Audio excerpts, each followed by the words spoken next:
Hello and welcome to Tech Tuesday. My name is Abbie Richie. I'm the founder of Senior Savvy, and every Tuesday I'm here interviewing people who are engaged in age tech. Now, before we get started and I bring on my very special guest, I want to go ahead and run the intro.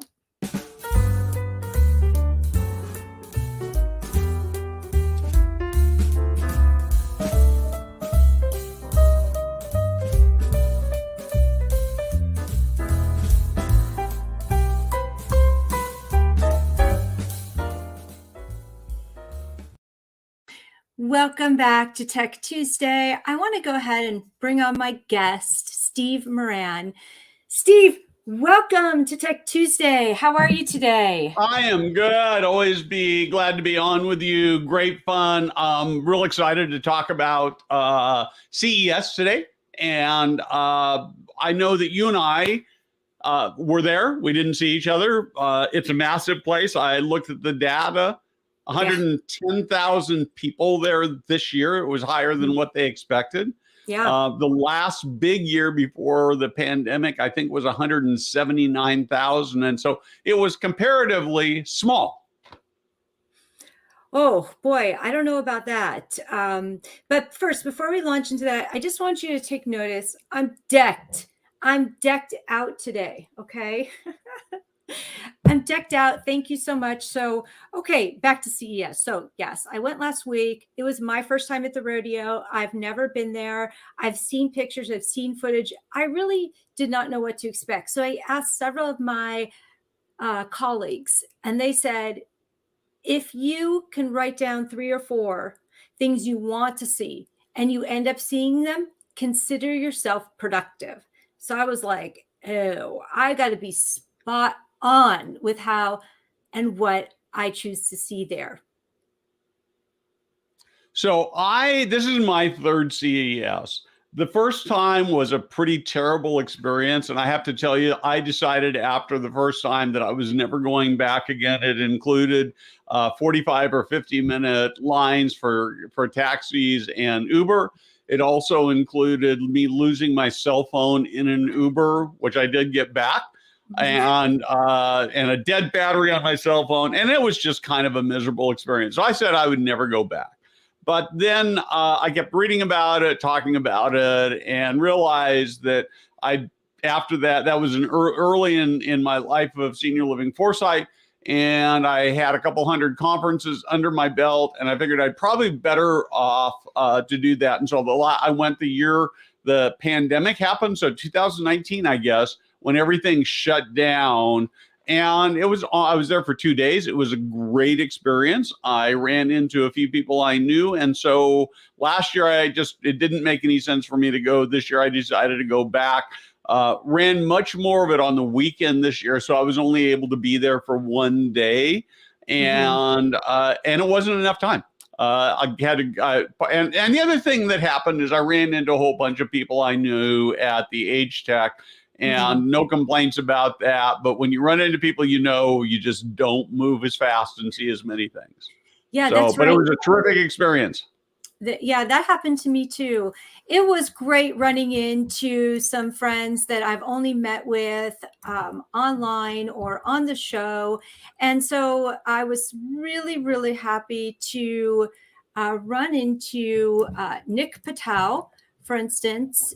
And there was one other person there as well. So, and that's Max. And there we go. There's Max. That's right. Yeah, I was like, Max, it's you. And as I was talking to him, there was probably like another person or two who walked by that was like, but I couldn't go. I couldn't break up the conversation. So I just stayed, engaged. And nonetheless, I also spent a lot of time in this age tech arena because that's what I'm interested in. And so my first glance at that was to go to the AARP Tech Innovation exhibit. And so I headed over there and right away saw some friends from Camino. They're being interviewed by the from the AARP from Joanne Jenkins. And then I also saw a couple of other friends while I was there. And so let me get this. This is Labrador. This is Mike Dooley from Labrador. Now, I have seen and recommended Labrador. I've featured it with my classes before, but then to see it in person, I gotta tell you, this blew me away because it looks good. And there's so many devices, so many helpful medical devices like a wheelchair or a walker, or even certain computers, whatever. They look medical grade and you don't want them in your home, but this one looks good. So if this is your first time using or hearing about Labrador, what Labrador is it is a cart. Okay, it's a cart that runs on AI and can pair up with your Alexa. So you can ask Labrador to get your laundry basket for you and bring it to you. And I love that because it's so handy, especially if you want to continue to age and you don't age in place and you don't always want to have a caregiver there to do certain tasks for you. So the one thing I would add about Labrador is I'm not sure you gave as good a description as I would like. It's really a robot that moves things Okay. from one place to another, right? But Right. it's got some, if you compare it with, say, the Bear robot, or there are a couple of others, it actually has the ability to like take things off a shelf and put it on the cart and then put it on another shelf. And so it's a really, really cool, it is a really, really cool technology. Yep. Yeah. And it looks good. It's not just cool, it also looks good. So when you have things in your home, you've got to feel comfortable with them being there. They need to be able to fit in. Okay. The next one I want to share with you that I also saw at the AARP Age Tech Innovation exhibit is a scale called Zibrio, Zibrio, Zibrio. Zibrio is a scale that you can have in your home. You can have it at a senior living community, and it will give you a quick 60-second fall risk assessment. I love this because at some communities, you only get weighed in and you only have your fall risk done twice a year. What do you think, Steve? Did you see it? Yeah, I do. And I actually ran across a couple of other pieces of technology that I think this is a really, really good start. There are also a couple of other companies that I talked to that are doing fall assessment. There's a company called AI Tensors that has got some really interesting stuff they're doing. And I got to go back and find my sheet for the other one. Where's You're so much more organized about this stuff than I am. Not that one. Yeah, I'm curious to see that. You called it AI Tensors? Yes. Okay, let's see if I can bring that up over here. I'll see if I can find a Oh, and then screen. the other company I was looking for is a company called TELUS. They were actually at the AAR booth, so you may have had an opportunity to chat with them. They're actually using radar type technology to do fall detection. So, the fall detection is an area that's still is really in many respects in its infancy. And the other thing I would add to that is if you were to talk to our friends at LA3, one of the things that drives them crazy, we just had an email about this, is that not only do we need to be looking for fall detection, better than fall detection is always fall prevention, and that's an area we've still got a lot to do. And so that, I think the scale you talked about is one of those areas where it could be super helpful. I agree. Super helpful. Okay, so I want to see if there's anything else that I came across here, as well as in the Age Tech ARP Innovation exhibit, is a phone. I've actually recommended this phone many times to my clients, and it's called Raz Mobility. It's a phone specifically designed for dementia and Alzheimer's. And so it's a smartphone. There's pictures on there. You can tap the person's name and it will call them. But also a caregiver can control this phone using an app on the back end. So I love this because it puts something in someone's hand when they want to make a call, but it also allows a caregiver to make changes to the calls and to monitor them. So I was really happy to see these folks in person and to talk with them about their device, one that I've recommended many times. So so the other one I looked at that was really interesting is not really not exactly senior living. You might not even think about it, but I just thought it was a really cool. When you walk into Eureka Park, which is where sort of the startups are, the booths are, I don't know, 200. The booths are tiny, but they're not very expensive. And there must be 500 people there. Oh my gosh, Eureka Park, if you haven't been there before, it's in the basement of the convention center. So just going into a basement, you're entering something, right? As you're like, what am I getting into? And I took the stairs down there and I was like, my first recollection was the scent. Like it smelled like a foreign country. I'm not kidding you, because there's also a food court in there. And I was like, it just smells like so exotic in here. What in the world am I going to find? And so it's just this like great conglomeration of these little booths. Some are country centric and some are not. And there's so many of them. And this is just in the whole entirety of the basement at the convention center. So that's where I spent my second day, but it was your first day? Yeah, so I was only there one day. I see Stephen from CES Foundation is on. As I understand it, 3,200 people. And I got a complaint. I did not like so much of it over the weekend. I couldn't be there on Friday. I had too many other obligations. So I was just there for one day, and I would love to I'd love to be able to have spent probably 2 days there. So, but it was an amazing. Cancel that out, delete, because it was on the weekend. I was able to be there. So yeah, total cancel that out. We're even. We're even there. All right. Yeah, I did run into Steven. I was very happy to see him too, and thrilled that we crossed paths. Yeah. Mm-hmm. Yeah.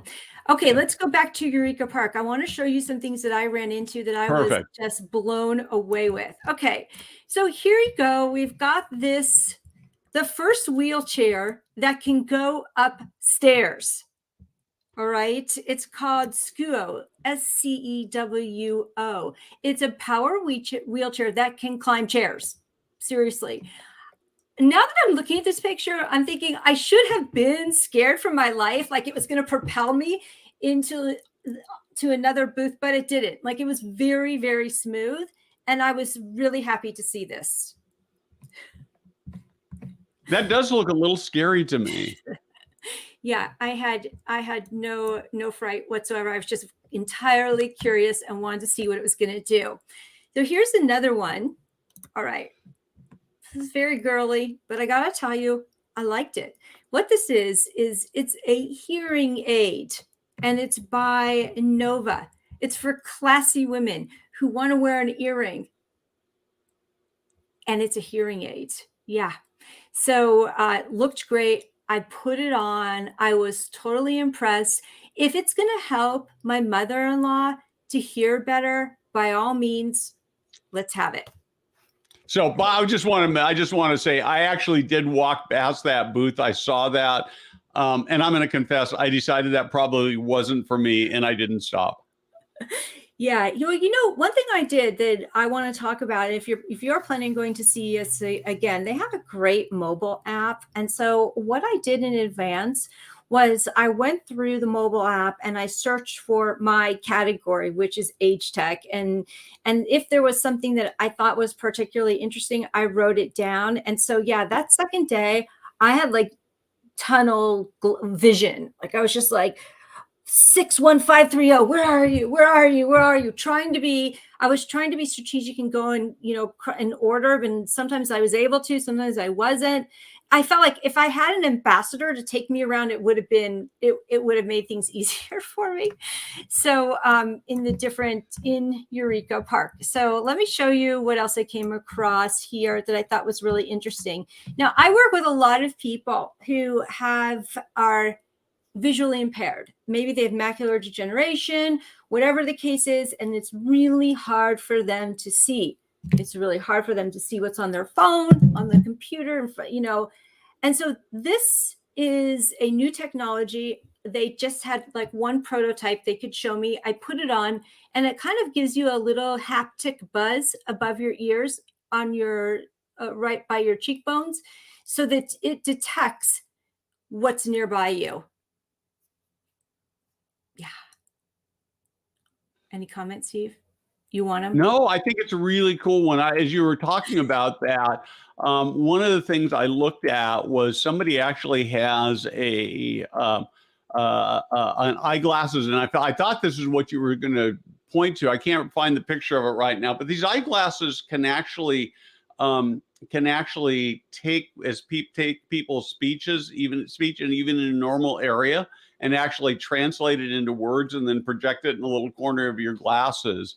And I could see that as being just huge. My biggest complaint with it, frankly, was that the time delay that it took to get the words up left you kind of way behind. I think some of that may have been the quality of the internet that was in the showroom, because it does connect to the internet. But so much cool stuff. So a lot of enthusiasm, a lot of cool stuff.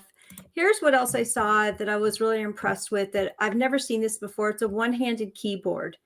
So this is by Naya, Naya. It's an ergonomic one-handed keyboard. So if you've suffered a stroke and you only have use of one hand, you can still productively use a keyboard. Oh, the Xander glasses. Yeah, thank you, Steve. Yeah.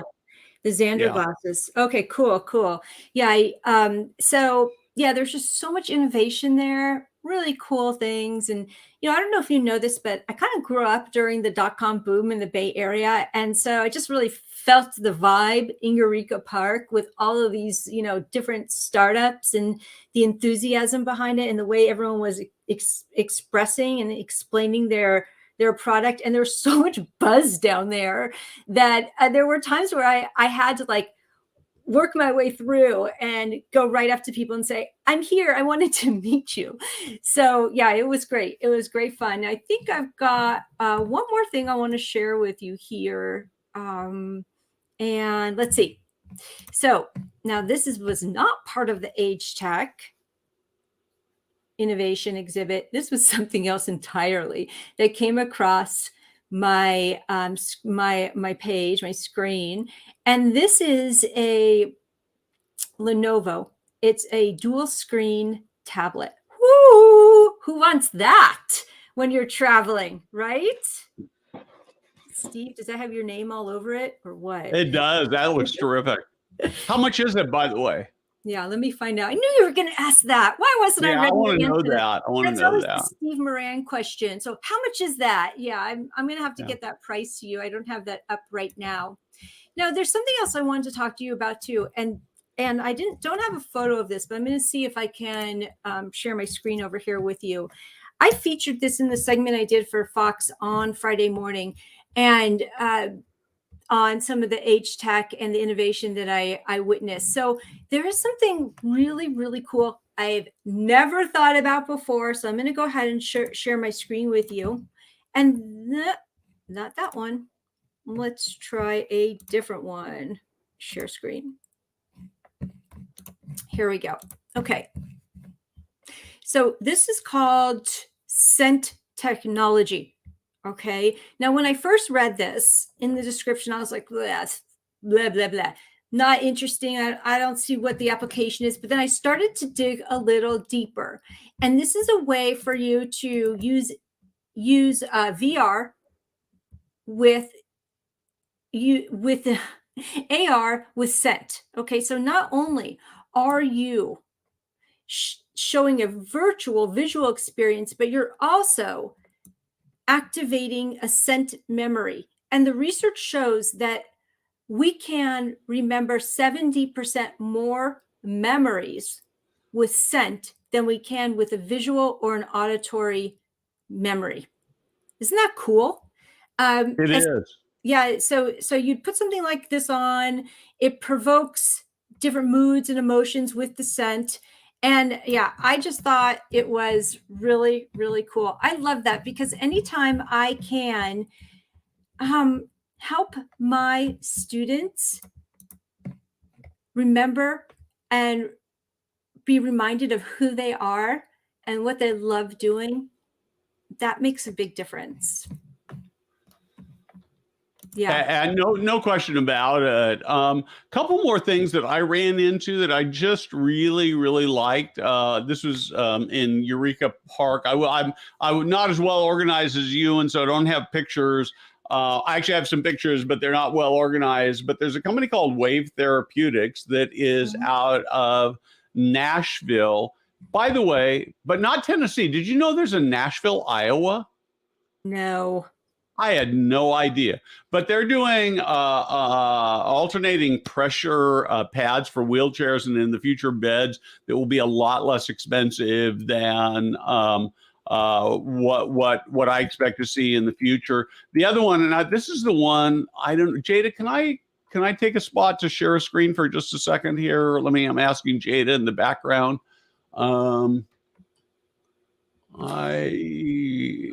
Yeah, you know what? I also came across. I'm not. Let's see. No, I can't get to it. But they have this thing, right? This was also at Eureka Tech. But you wear this thing that looks like one of those old-fashioned barnstormer helmet headsets that you'd see in the movies, and it's got all these sensors coming out of the back of it.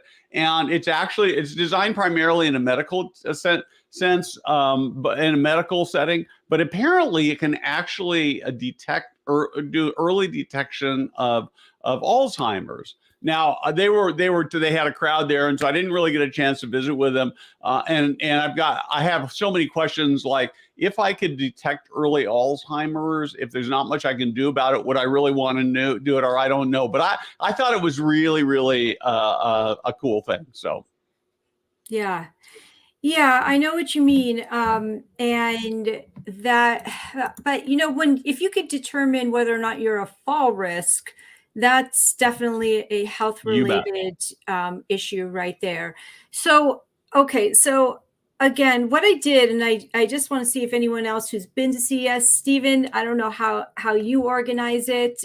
You've been there many years. And for any of our other viewers who have attended CES, what your plan of approach usually is, I would love to know. I know for myself, next year, I'm going to do everything I can to be there on the media days, whatever day of the week they happen to land on. Because I think my opportunity to speak with people and interview them obviously would have been so much better. But I managed to get around as I did. And to really just be very focused on what it is I was there to look at. So for me, I do conferences very differently than most people I know. And this is true for senior living conferences. If somebody reaches out and says, hey, can we set up a time to meet? I will always do that, and that would be true at CES. I don't think less likely to have that happen. But even for me at senior living conferences, my style is to just simply go into the conference and talk to people that I run into.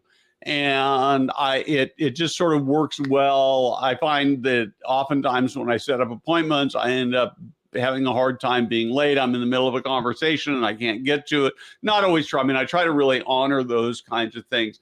And I did spend a little time in the CES app looking at things. And I ran out of time to sort of deep dive in the app. One of the things I wish these conference apps would do, I've never seen it in any conference app, but I wish it would actually track. I wish you could go in and say, okay, these are the 10 companies I want to see. And that as I'm walking through the floor, Stephen, you're listening, I'm hoping. And this would be true for any conferences. As I mark these things, as I get close to them, there should be some sort of a beacon that says, hey, you're right by this thing that you want to go see. And then maybe at the end of the day, you get a pop-up and say, here are the 4 things you never actually saw that you said you wanted to see. You should go find them. That would, I know that internet problems and all that stuff, but I somehow somebody should be able to figure that out. Yeah. I really felt like the CES app was very sophisticated. It helped me tremendously. So, and I did, there were a lot of people who reached out to me asking for an appointment. Unfortunately, I couldn't schedule things on Friday because I didn't know how that Fox segment was going to turn out. And I'm glad I didn't, because I got bumped twice due to the Buffalo Bills press conference.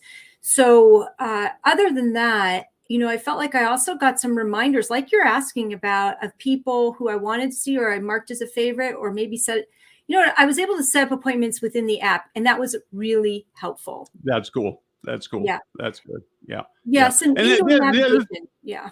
Yeah, the other thing I would just say is I really enjoyed the AARP tech, aging tech space. Ran into a lot of friends there. John Reinhardt, I want to give you a shout out, and I'm going to get you on Foresight TV and get you going here as well. And saw the Tom Camber from Oates, which was just really, really terrific. I love what they're doing, and they're actually part of the AARP family right now. But I guess for me, the biggest thing, and the reason I would really encourage you to make a field trip to AARP or to CES would be really, there's just, at least for me, it just gets kind of the thinking juices, the creative juices going. And the passion of particularly a place like Eureka Park, where you've got these young inventors and they've poured their heart and soul into these new things they're doing, and they're so passionate about what they do. To me, it's really, really inspiring. And I think that you go to places like that because it actually helps you be a better senior living leader. It helps you think about things differently. It helps you see possibilities. And that part is just amazing. Absolutely. Absolutely.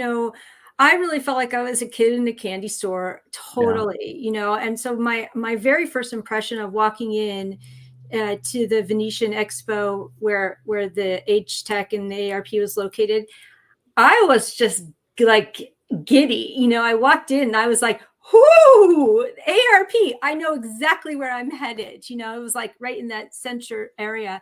So yeah, it was just incredibly exciting, and it was very energizing. And the day I got home, I think I was like just flat out. I couldn't talk. I couldn't even get next to my computer because I was just had been so immersed in everything CES that I just needed to do a whole brain dump, right? Yep. Yeah. Well, my task the rest of this afternoon is I've got some follow-up people I need to do. I'm actually going to put out an article with some of the people that I talked to. I'm actually the only thing, actually, I did end up with a couple of brochures, but mostly the only thing I came back with was my name tag. I pretty much don't bring paper home because I'm less likely to actually look at it than if I get an electronic copy. So I'd much rather have people email. But I think the big message here is you've got to figure out what way is best for you to do conferences. I don't think there's a single right way. I have friends who do nothing but set up meetings, who they just go from meeting to meeting to meeting to meeting to meeting. And if that works for them, that's terrific. No, it just doesn't work very well for me. Yeah, it's funny. We should talk about this because I think it's so important to be able to get out of the conference what's going to maximize your investment there, what's going to take your business or your community to the next level, and to be very strategic. I think that we should have a show on that, about talking about conferences and the importance of them and how to really nail it. So actually, as I'm sitting here thinking, I'm wondering, if maybe what we ought to do next year is create some sort of a senior living field trip, and we'll get a bunch of us to go and check out different things, and then share our insights and do something like that. I don't know exactly what it would look like. It just sort of popped into my head as we were talking here. Yeah, yeah, it all sounds good, and it sounds like we've got the makings of another show idea Yep. for us. Yeah, well, I want to thank you for being my guest today, Steve, and it's just a pleasure and an honor to have you on Tech Tuesday. And for all of our participants and the people who commented in the chat, thank you so much for coming and sharing your comments. We really appreciate it, and we love knowing that you're watching, so, and that you're engaged here and learning.